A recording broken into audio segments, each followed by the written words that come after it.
Just wondering, Martin, what do you think are the implications for the structure of schooling? What's going to happen? You know, if we're thinking in these ways, but we're working in structures that are essentially 19th century factories.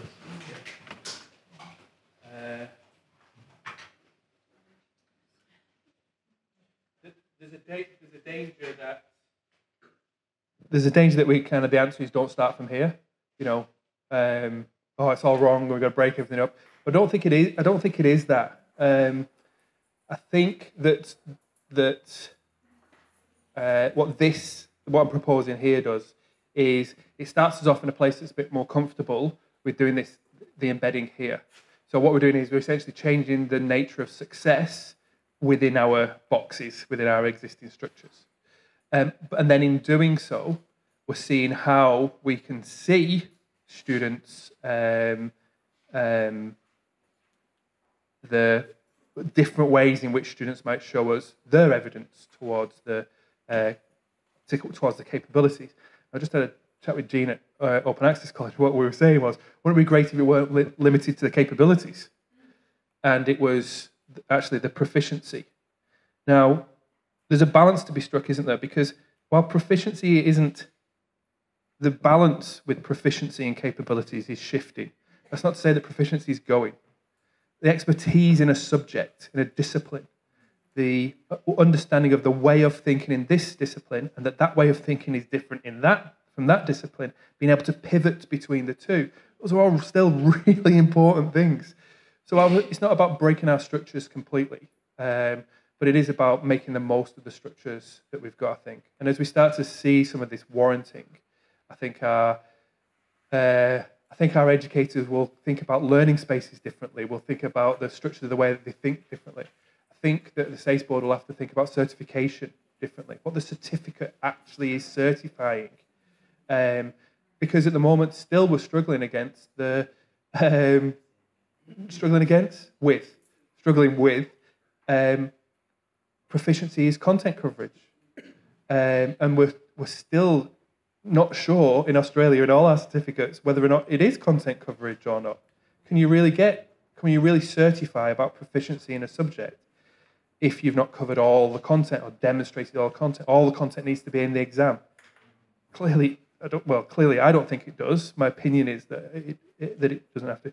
So this is a story that's not just this story. Start here, works its way all the way through education in lots of different ways.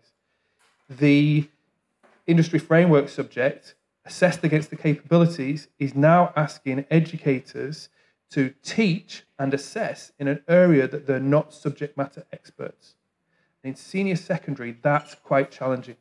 And yet we've seen how South Australian teachers can respond to that through subjects like the research project, where they bring the content knowledge and a fascinating pedagogical knowledge and a fascinating pedagogical content knowledge when they're not content knowledge experts.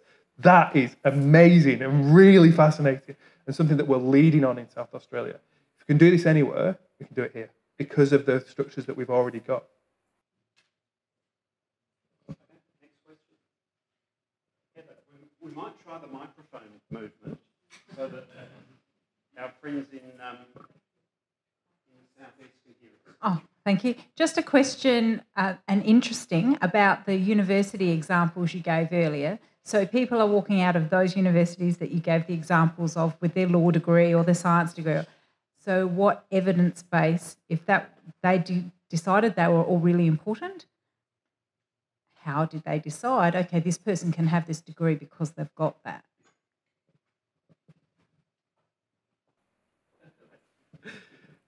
Work in progress. Still is a work in progress. And there's a whole bunch of things that happen.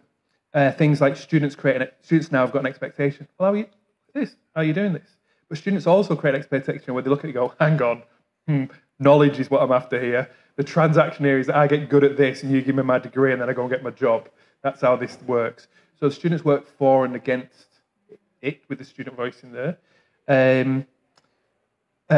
Things like when I was teaching, just before I left Flinders, we have to put in statements of assessment methods.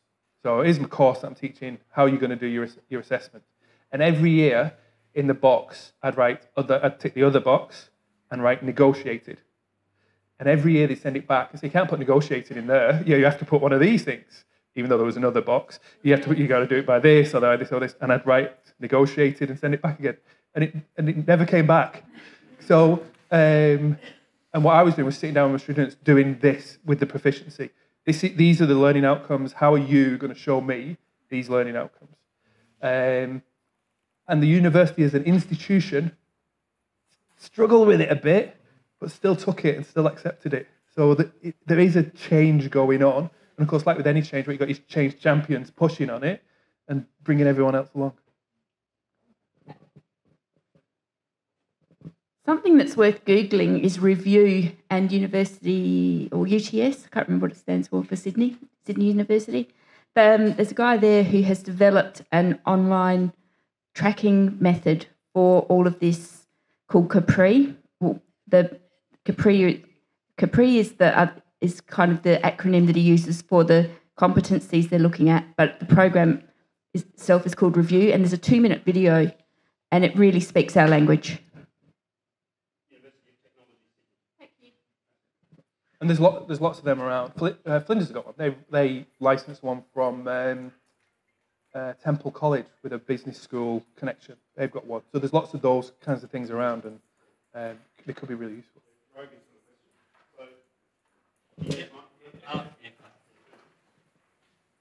So when looking at the evidencing and warranting, there are subjects within SASE like PLP and RP where they are explicitly doing that, I guess, and at least addressing the capabilities. Do you think that provides a flagship so that can go out into other subjects, or a depository where people can go, oh, they're doing it there, we don't have to worry about it? So how do those subjects help us move that forward? Thanks, Rowan.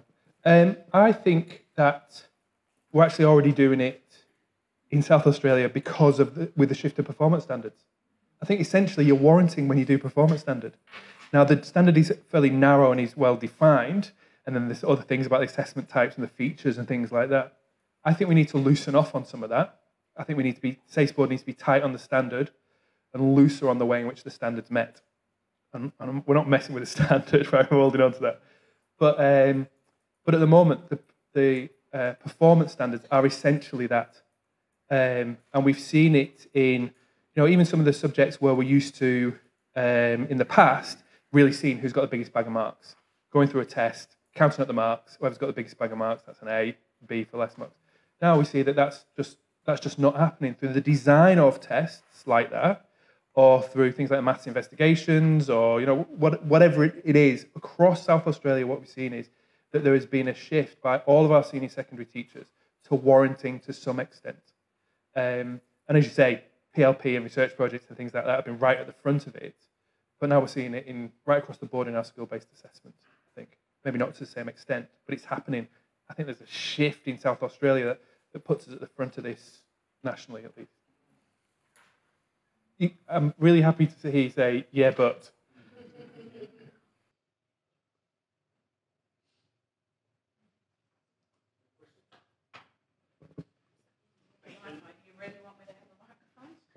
Deadly. My question is more, have there been conversations on a system level and like site, looking at the APSL standards to reflect this? What are the universities doing with their current students to reflect this? Is it going to be part of the teachers' registration for evidence? Because we know that our teachers already feel a top-down approach and are overwhelmed. How are we going to get them to deeply value this work, take it on board, on a systems level? Will there be student-free days like we did for collaborative moderation? How are we going to do this work? So it's going to take investment. Yeah, it's going to take, like you say, like the collaborative moderation. That was a massive investment by the state. It's going to take. We've got a budget bid in now to try and start some of this work. We can't as the SASE board say, okay, so this is it. This is what it looks like now. Kind of explain it in a kind of is the new way of some new ways to think about the assessment, and then step back and go, now sort yourselves out. We can't do that. There's a big change piece here, and we're going to have to lead out on that change piece. Even taking some of these first little steps, I think is going to take some funding. Is going to take some, let's say, investment from the state. If we don't get it there, we might have to go and look elsewhere for the funding. But we can't stand still. No matter what we do, we can't stand still. And so whatever resource we've got to make the most of it, but not over-expect. It's got to be something that's doable. Which then creates lots of opportunities for us. But we've got to think about it as a systems level. And I can hear myself now. I can hear me in your ears going, yeah, waffle. But I'm just not sure about it yet, because I don't think that we're that far forward. We've already started doing this in subject renewal. And what that allows us to do is to think about how much emphasis we put on the capabilities. If it's in there explicitly, now it's a case of emphasis, how much we put on. We can't just turn around tomorrow and say, right, everyone, we're going to really emphasise the description of the capabilities within the performance standards. We're really going to push hard on that without supporting people to do it. So we've created the opportunity, but now we've got to help people at systems level to step through. I think it's really important also to say that it's not more work, but it's doing the same work differently. Yeah. And that would be my response always to teachers as we move into this. Well, I don't even say it's a new paradigm. It's what we are working in now. It's the same work, but we have to do it differently to make it authentic and meaningful. Yeah. Ian's got a question, but I just wondered, Glenys, whether you wanted to comment on this piece before Ian's question, because you've already had some conditions that have been enabling this. I think one of the real challenges we always have, like every 3 years when the Staff in Australia's Schools survey is done, and ask the question, why did you become a teacher? People who teach primary become teachers because they love working with kids, and people who teach secondary become teachers because they love subjects. And we actually need to start recruiting people who actually are committed to this. So to teaching and learning, rather than subjects. And I think you can help people change. You really can, and it is about presenting a compelling case for this. And by presenting that compelling case, you really can take people on the journey. And exactly what Penny said, this is not about doing more, this is about doing different. Yep. And then we'll give it to Ian, and Ian's going to be the last question, folks. I just quickly want to say, because I don't think it's incompatible, though. I think that if you see the general capabilities as something you've got to add on, and actually I care about this, but I've got to add on that thing, then it is incompatible. But if you think about it as, the expressions of this proficiency, expression of being whatever the discipline is, of being that, having that identity, is expressing your knowledge through your critical and creative thinking, your personal and social. So, yeah.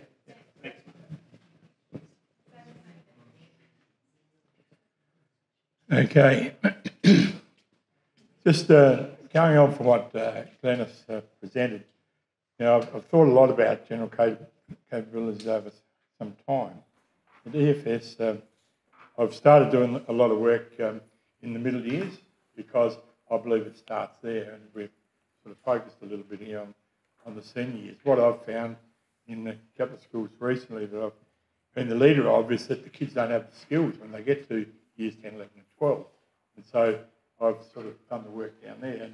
And what I really liked about what you presented there, Glenys, is the research that inquiry-based unit of work that you do in the portfolio.